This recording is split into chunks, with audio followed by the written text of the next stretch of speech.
saat ini viral ya, banyak peternak yang menggunakan karena memang sangat praktis. Praktis sekali. Maksudnya bagaimana? Karena memang kita buat sekali banyak, contohnya 3 atau 4 drum itu seperti gambar di belakang Pak bapak-bapak yang lagi chopper hijauan, dia cari rumput sembarang. Kadang campur juga dengan jerami, campur dengan rumput ilalang, campur juga dengan rumput-rumput sawah biasa. Dicoper, dimasukkan, dipotong kecil-kecil, barulah dia olah menjadi pakan fermentasi. Nah, jadi hijauan yang kurang berkualitas bisa menjadi lebih bagus hasilnya.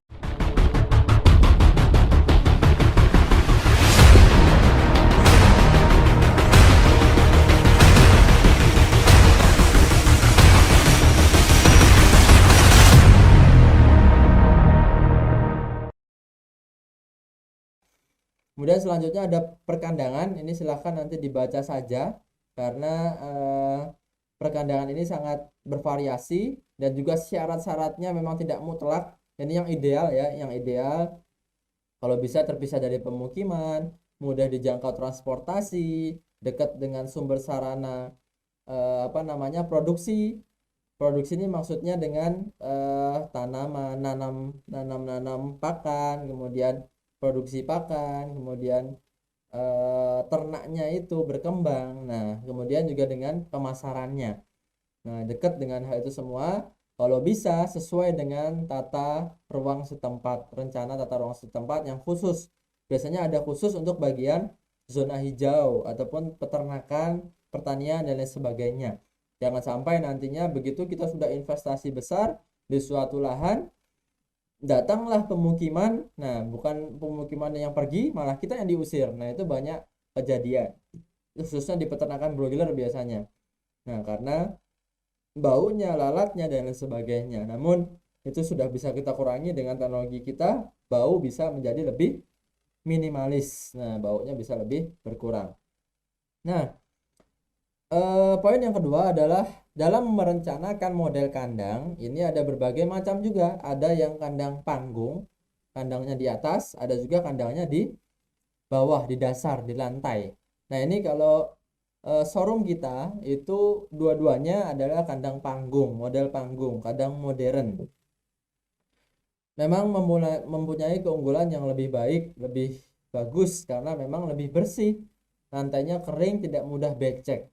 Nah, kemudian mudah dibersihkan, kotoran bisa kita koleksi, mana yang serintil, mana yang urin, sehingga bisa menjadi pupuk untuk masing-masing kebutuhannya. Nah, kemudian kesehatan itu juga lebih terjamin karena penyakit itu mayoritas tumbuh dari kotoran.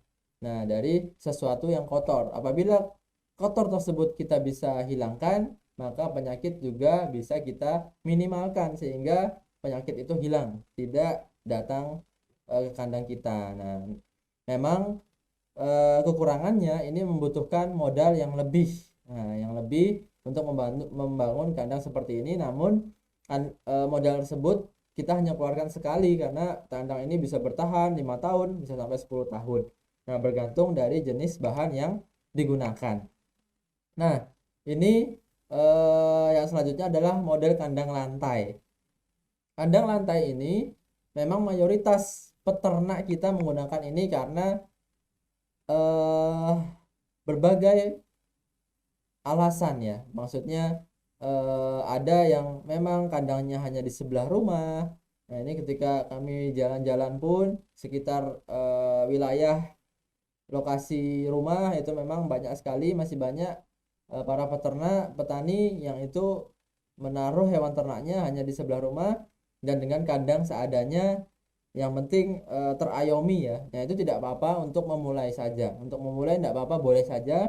Namun memang mempunyai beberapa juga kekurangan. Nah, keunggulannya apa? Memang lebih sederhana konstruksinya, hanya cukup atap dan juga nanti tempat pakan. Biayanya relatif murah, namun memang harus terus kita kontrol dari alas kandangnya. Perlu rutin diganti jerami atau dialasi, jangan kemudian langsung tanah karena nanti bisa becek juga menimbulkan banyak penyakit. Nah, efek selanjutnya jangka panjangnya adalah apabila kita pingin budidaya dengan tepat, kandang lantai ini menjadi hal yang kurang tepat. Karena apa? Karena menjadikan pertambahan bobot badannya menjadi lambat. Nah, cenderung lebih rendah daripada yang kandang di panggung di atas. Nah, mulai dari kotoran tadi, sirkulasi, kemudian kemampuan dia menyerap pakan dan lain sebagainya, itu kurang baik sehingga kurang efisien dalam pembersihan. Nah, peternak membersihkan pasti dia masuk juga ke dalam kandang, harus menyingkirkan hewannya tersebut, kemudian balik lagi. Kalau tidak seperti itu, kandang menjadi kotor dan tidak nyaman, sehingga pembersihan tersebut menjadikan juga efek negatif bagi hewan ternak tersebut. Nah, model kandang selanjutnya, selain dari kandang panggung dan juga kandang dasar, juga ada jenis jumlahnya. Tadi kalau kita lihat ada kandang individu, kandang sendiri-sendiri, ini adalah kandang kelompok. Nah, jadi mayoritas atau rata-rata itu adalah kandang kelompok. Walaupun tidak secara menyeluruh jadi satu, tetapi tetap harus dibagi. Mana yang usia 4 bulan sampai dengan 8 bulan misalnya, mana yang 12 bulan sampai dengan 2 tahun dan lain sebagainya, itu juga harus dipisahkan. Karena jangan sampai terjadi kesenjangan yang tinggi antara masing-masing ternak. Nah, kandang koloni ini yang terpenting adalah mencukupi hewan ternaknya, karena perlu luasan 0,5 sampai dengan 1 meter persegi per ekornya. Nah, silahkan kalau mau diisi 4, paling enggak berarti butuh 4 meter persegi, misalnya 2 kali 2 diisi 4. Nah, itu tidak apa-apa, boleh. Nah, ini kandang koloni biasanya diisi oleh domba, nah oleh ternak domba, dan juga di kandang perkawinan. Nah, bisa jadi diisi 8 betina dan 1 jantan. Itu juga banyak peternak yang melakukan mempraktekkan seperti itu, atau bahkan 1:10 banding 12 itu juga ada. Nah, tergantung kondisi kandang yang mau kita buat. Maupun kandang panggung itu berkoloni pun bisa, tidak harus kandang individu. Nah, kemudian selanjutnya di perkandangan juga kita harus mempersiapkan perlengkapan kandang. Nah, Bapak Ibu sekalian, kalau memang masih ingin merintis, mungkin ini bisa dikesampingkan, tidak apa-apa. Cuman kalau ingin berkembang lagi, kita juga harus punya area-area tertentu seperti tempat gudang pakan, penyimpanan pakan, kemudian ada juga timbangan, kemudian area bongkar dan muat ternak, kemudian rumah kompos juga harus ada, rumah pupuk. Begitu dibersihkan, dipisahkan ke area tertentu yang disitu adalah tempatnya dari si pupuknya. Nah, kemudian yang keempat, ini adalah pemilihan bibit. Nah, jadi kalau tadi kita bicara jenis-jenis, Bapak Ibu sekalian sudah tahu mana kira-kira yang sudah mau mengincar ternaknya apa. Kemudian dari kandangnya sudah disiapkan juga, kandang panggung maupun kandang dasar, silahkan yang manapun boleh. Kemudian selanjutnya, untuk mengisi hewan ternaknya, kita harus tahu yang namanya bakalan yang tepat atau bibit ternak tersebut yang tepat. Jangan sampai kita membeli hewan bibit kok harganya murah sekali. Nah, padahal kita tidak tahu catatan recordingnya. Bisa jadi orang tuanya memang kecil, tidak besar-besar, genetiknya jelek dan lain sebagainya. Karena tetap harus berpengaruh terhadap pertumbuhan hewan ternaknya dari bibit tersebut. Nah, syarat yang pertama untuk kita memilih kambing atau domba yang akan kita budidayakan untuk menghasilkan daging, itu umurnya 4 sampai 8 bulan. Mengapa harus umur segitu? Nah, karena memang lajunya masih sangat tinggi-tingginya. Nah, jadi ibarat manusia adalah usia-usia dari pertumbuhan. Usia pertumbuhan, bukan lagi dia berhenti tumbuh. Nanti kalau kita udah beli di umur 1,5 tahun, ya kita baru cuman bisa menambah isi perutnya saja, penggemukannya saja, tidak menambah postur dan lain sebagainya. Nah, kemudian selanjutnya bukan hanya pertumbuhannya tinggi, tetapi efisien dalam penggunaan pakan. Jadi FCR-nya rendah. Jadi pakan itu lebih efisien, lebih banyak yang diserap di usia-usia umur segitu. Nah, kemudian di usia bobot 4 sampai 12 ini diupayakan minimal beratnya itu sudah mencapai 15 kg. Nah, jadi 4 bulan ini dia baru lepas sapih ya, lepas sapih, kemudian sudah bisa mandiri diberikan pakan seperti biasa. sampai dengan 12 bulan nanti sudah lebih dari 25 kilo, lebih dari 30 kilo, itu sudah sangat bagus.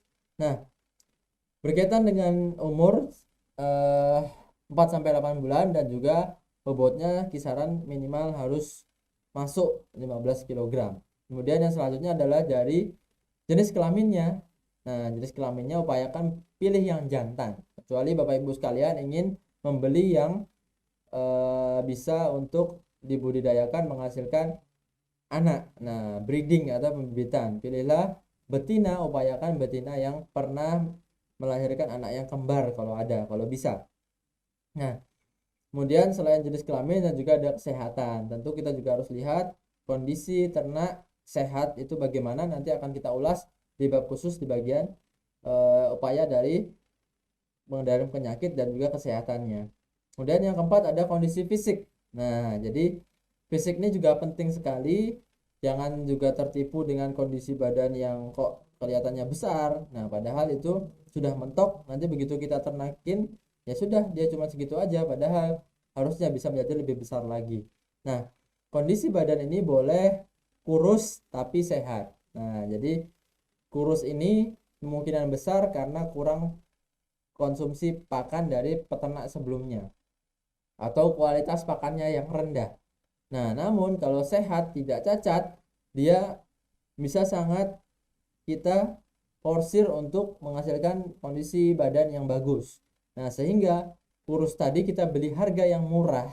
Nah, harga yang murah ini begitu kita treatment dengan pakan dengan teknologi NASA yang tepat, dia cepat gemuk dan juga selisihnya nanti menjadi lebih tinggi dan juga mendapatkan keuntungan yang banyak. Nah, karena beberapa penjual bibit itu biasanya kalau ada yang kurus-kurus, memang kalau yang tidak tahu trik ini itu dia lebih memilih yang besar, yang bagus.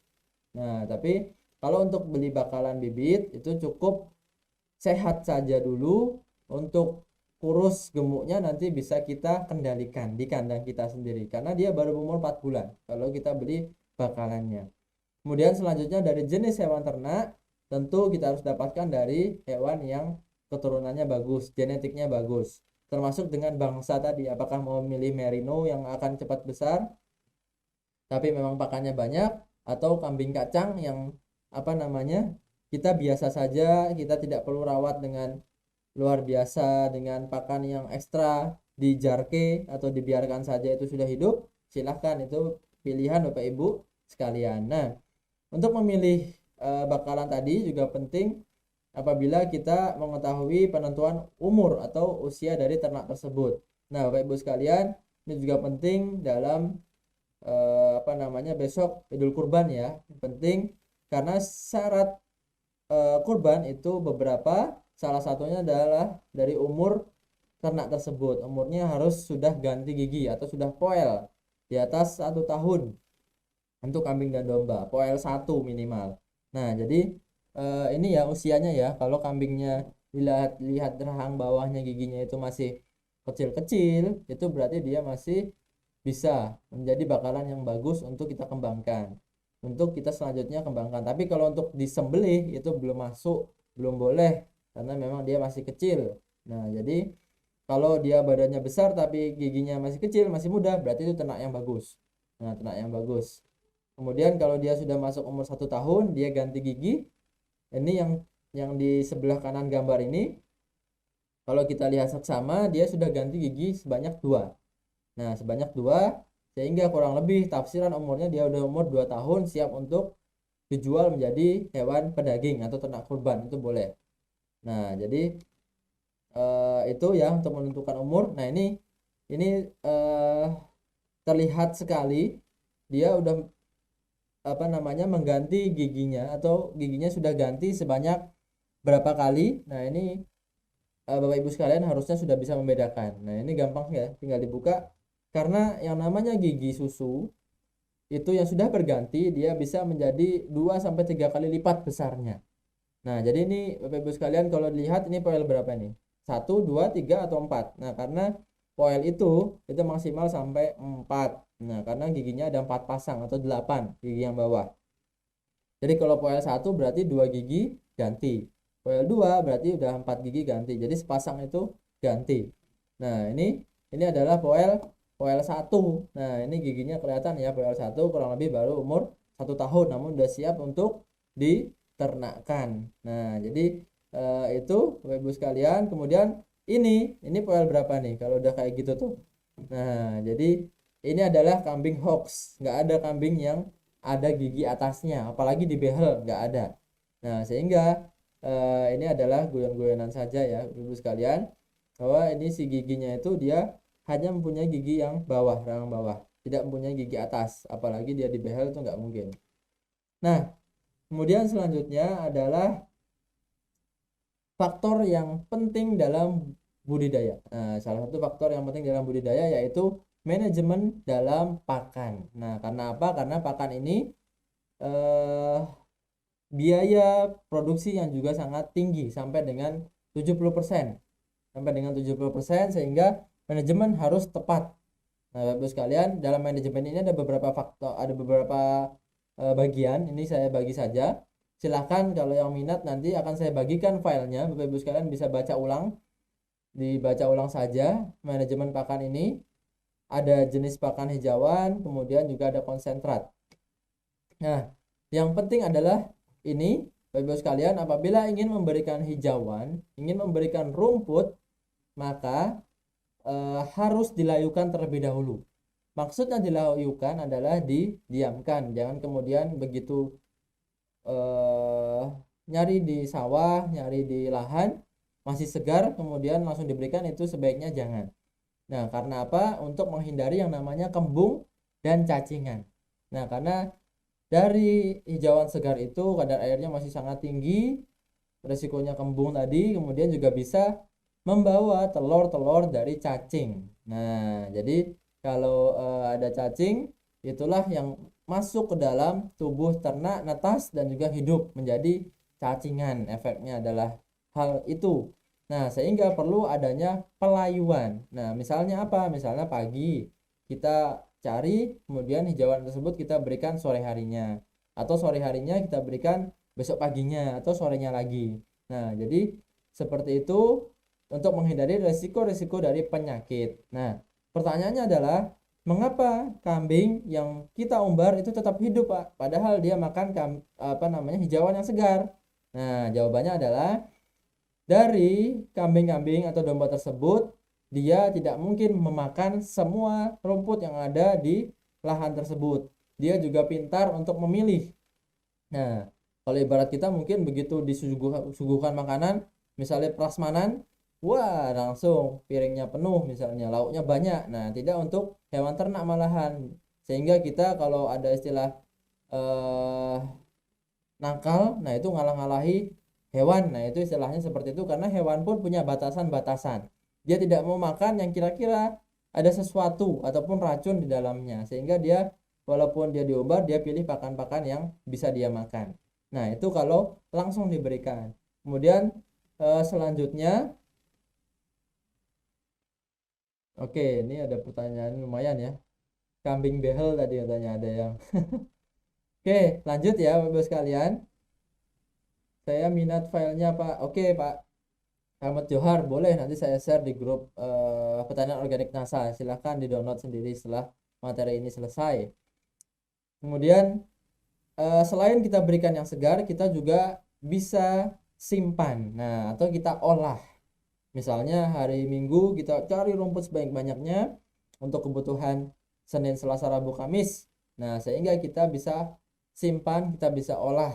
Nah, olahnya itu dengan teknologi yang namanya fermentasi. Nah, itu juga bisa boleh diterapkan. Cuman memang ada beberapa faktor, ada beberapa hal untuk membuat ini berhasil, karena memang fermentasi ini adalah proses pemeraman. Bisa jadi dia meningkatkan dari kualitas hijauannya. Karena apa? Karena dia bisa mengurangi beberapa racun di dalamnya dan juga bisa meningkatkan pencernaan hewan ternak. Caranya bagaimana? Nah, caranya seperti ini.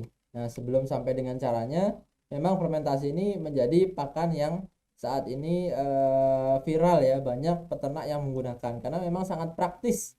Praktis sekali. Maksudnya bagaimana? Karena memang kita buat sekali banyak. Contohnya 3 atau 4 drum itu seperti gambar di belakang Pak bapak-bapak yang lagi chopper hijauan, dia cari rumput sembarang. Kadang campur juga dengan jerami, campur dengan rumput ilalang, campur juga dengan rumput-rumput sawah biasa. Dicoper, dimasukkan, dipotong kecil-kecil, barulah dia olah menjadi pakan fermentasi. Nah, jadi hijauan yang kurang berkualitas bisa menjadi lebih bagus hasilnya. Nah, itulah disebut dengan meningkatkan kualitas. Kalau mengawetkan tentu dia menjadi lebih awet karena diperam. Kemudian juga membantu pencernaan. Nah, ini caranya. Nah, ini nggak perlu ditulis, Bapak sekalian juga nanti sudah, kalau udah dapat filenya udah aman, bisa diterapkan. Nah, teknologi kita yang digunakan yang menjadi utama dalam fermentasi memang adalah tangguh probiotik. Nah, tapi mohon maaf Bapak sekalian, masih dalam proses perpanjangan atau perizinan sehingga belum ada saat ini produk tangguh probiotik, sehingga Bapak Ibu sekalian bisa sementara gunakan produk probiotik lainnya terlebih dahulu, tetapi tetap dicampur Viterna untuk melengkapi nutrisinya. Nah, jadi 4 tutup botol Viterna plus 4 tutup botol tangguh probiotik untuk atau per 60 sampai 100 kg pakan fermentasi atau hijauan tersebut. Nah, ini cukup dosisnya seperti itu. Caranya seperti di atas. Boleh dicampur juga dengan dedak, dengan katun, tepung ikan kalau ada, konsentrat juga boleh, jadikan satu, itu menjadi pakan yang utama. Nah, jadi nanti si Vitermanya campur dulu ke air ember ini berisi air 2-5 liter, kemudian bisa diberikan. Tadi ada di video di awal. Bapak-Ibu sekalian kalau belum melihat bisa saksikan tayangan ulangnya di YouTube PT Natural Nusantara. Nah, yang A tadi atau yang pertama tadi adalah pakan hijauan. Nah, yang kedua adalah pakan konsentrat. Nah, ini penting sekali untuk ternak penggemukan. Apalagi kita kerja target, misalnya 3 bulan penggemukan. Tentu ada beberapa sumber pakan lainnya. Di antaranya adalah sumber energi, sumber protein, dan sumber mineral. Namun, tidak perlu khawatir Bapak Ibu sekalian, karena untuk melengkapi itu semua itu sudah ada terkandung dalam kandungan teknologi NASA semuanya.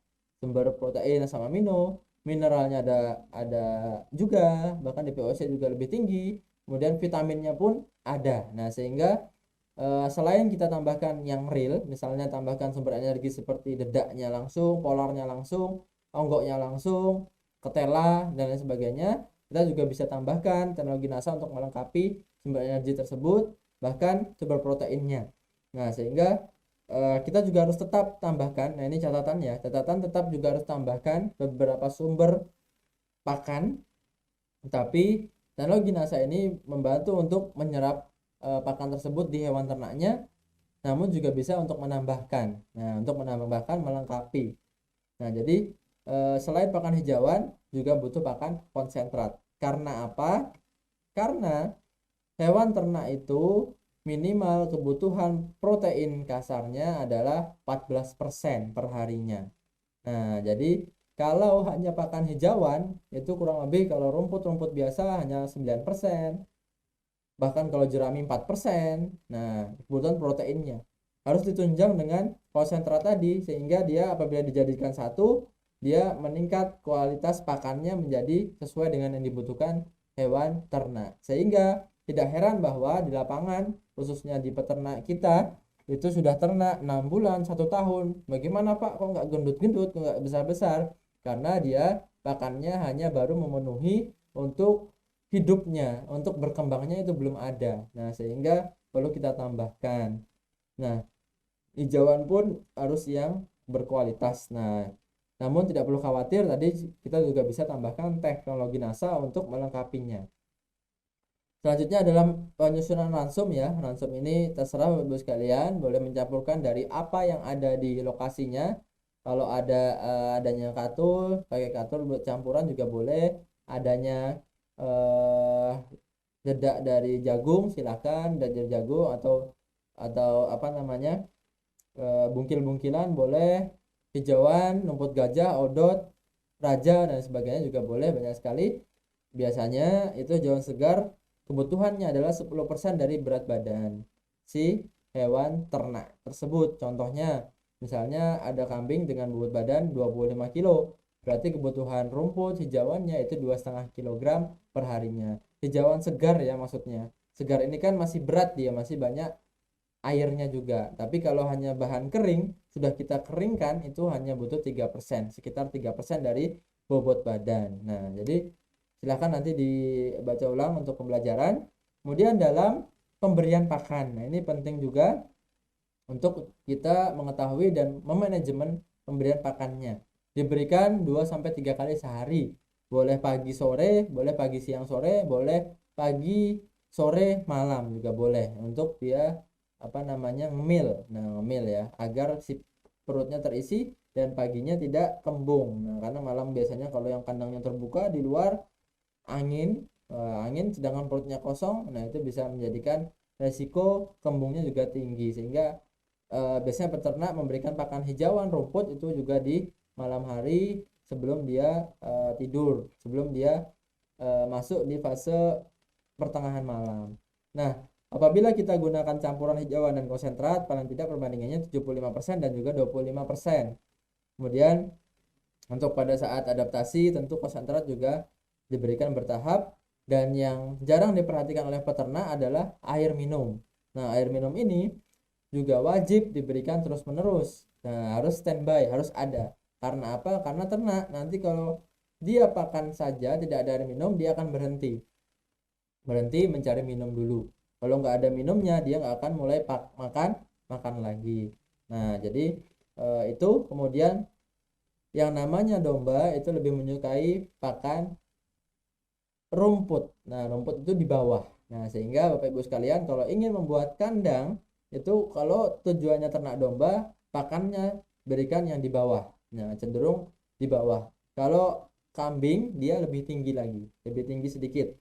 Nah, sehingga itu untuk menyesuaikan sifat-sifat fisiologis aslinya, tidak memberatkan. Domba pakannya di bawah normal seperti biasa di lapangan, kambing dia agak dangak karena biasanya makan dedaunan. Nah, jadi seperti itu. Kemudian untuk aplikasi teknologi NASA sendiri, untuk hewan khususnya kambing dan domba itu cukup setengah tutup botol per ekor per harinya. Boleh dicampur ke pakan konsentrat, boleh juga ke air minumnya. Nah, boleh saja, silahkan. Yang prinsipnya adalah yang memudahkan hewan itu mengkonsumsinya. Nah, tapi memang yang paling utama adalah komboran ya, pakan basah, kontrat yang dicampur air, campur duduk-duduk yang seperti gambar yang sebelah kiri, itu diberikan cukup setengah tutup per ekor per harinya. Nah, kalau untuk kandungan sendiri Bapak Ibu sekalian, saya rasa sudah mengetahui, sudah ingat. Nah, bahwa teknologi kita adalah teknologi yang luar biasa. Karena apa? Karena dia tidak memiliki efek berbahaya untuk hewan ternak, dan juga diproduksi oleh bahan-bahan yang alami, organik, aman, baik itu oleh hewan ternak maupun oleh seluruh makhluk hidup lainnya. Nah, apalagi tersusun atas nutrisi murni siap pakai. Nah, maksudnya adalah ketika dia belum siap pakai, tentu si ternak harus adaptasi dulu dan harus menunggu waktu lama untuk dia siap untuk menerima teknologi tersebut. Namun, teknologi NASA sudah melalui proses yang panjang, sehingga masuklah di dalamnya adalah proses yang murni siap pakai. Nah, jadi tidak perlu lagi banyak untuk mengolah, tidak perlu lagi banyak untuk menghancurkan. Dia masuk ke saluran pencernaan, kemudian murni langsung siap pakai untuk hewan ternaknya. Untuk ternak menghasilkan daging, dia langsung membentuk sel-sel baru. Kemudian kalau susu dia membentuk VFA juga bisa. Kemudian kalau untuk ternak menghasilkan telur, misalnya di layer di ayam, itu dia masuk ke fungsi untuk meningkatkan produktivitas telurnya. Nah, sehingga Fiterna ini masuk melalui pakan ataupun air minum, dia akan langsung bypass. Nah, masuk aja langsung ke bagian penyerapan di usus halus atau di fili-filinya, sehingga dia mudah diserap, membantu pakan-pakan setelahnya untuk bisa diserap juga, sehingga meningkatkan kecernaannya.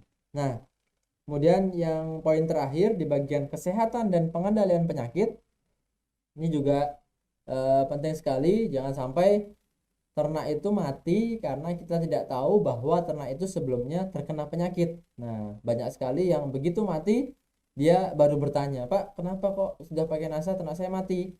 Nah, padahal matinya itu karena penyakit, ada juga karena kutu, ada juga karena tungau, ada juga terkena virus. Nah, banyak sekali. Sehingga teknologi kita digunakan itu juga tetap harus melihat kondisi-kondisi faktor yang lainnya untuk memaksimalkan dalam produktivitas ternak kambing dan juga domba. Nah, tentu dari nafsu makan kita sudah bisa lihat nafsu makan baik dan juga normal, berat badan, kotoran. Nah, ini penting sekali Bapak Ibu sekalian.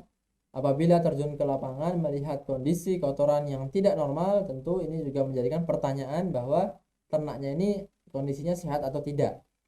Yang tidak sehat bagaimana? Dia terlalu basah, kemudian terlalu padat juga bisa menjadi kendala, dan juga terlalu cair. Nah, jadi tidak normal. Kemudian dari mata sudah bisa dilihat ya, kalau dia normal, matanya jernih, kemudian melihat dan tidak suram. Kalau suram biasanya lebih cenderung seperti mengantuk, itu tandanya tidak mempunyai suatu gejala penyakit tertentu. Kemudian kalau didatangi atau dihampiri orang, misalnya kita masuk ke kandang, dia cenderung berdiri, nah bangun. Tapi kalau dia hanya seperti biasa santai, kemudian hanya duduk-duduk, kok nggak takut dan lain sebagainya, itu bukan naluri aslinya, sehingga bisa dianalisa juga bahwa ini perlu sesuatu treatment, bisa jadi juga dia sakit. Nah, kemudian kulit ya, kulit ini berkaitan juga nanti dengan rambut, dengan bulu. Ini juga bisa mendeteksi cacing, bahwa biasanya kalau ternak cacingan itu bulunya cenderung kering, kemudian kusut berdiri. Nah, itu tanda-tanda bahwa kambing ternak tersebut cacingan. Nah, sehingga perlu namanya obat cacing. Nah, untuk pengendalian penyakit sendiri, teknologi kita berperan di dalamnya dalam hal sebagai upaya dalam pengendalian dan juga meningkatkan kekebalan tubuh di bagian vitamin ya, di bab vitamin. Nah, di bagian nutrisi tadi di nomor 1, 2, 3. Kemudian kalau di bagian kesehatan upaya pengendalian penyakit, ini adalah di vitaminnya, bahwa sudah lengkap, ada vitamin A, D, E, K, B kompleks dan lain sebagainya. Vitaminnya organik, boleh saja, terserah kalau Bapak Ibu sekalian menambahkan vitamin lainnya silahkan, boleh saja. Namun dengan teknologi kita itu sebetulnya sudah bisa untuk membantu melengkapi dari kebutuhan hewan ternak tersebut.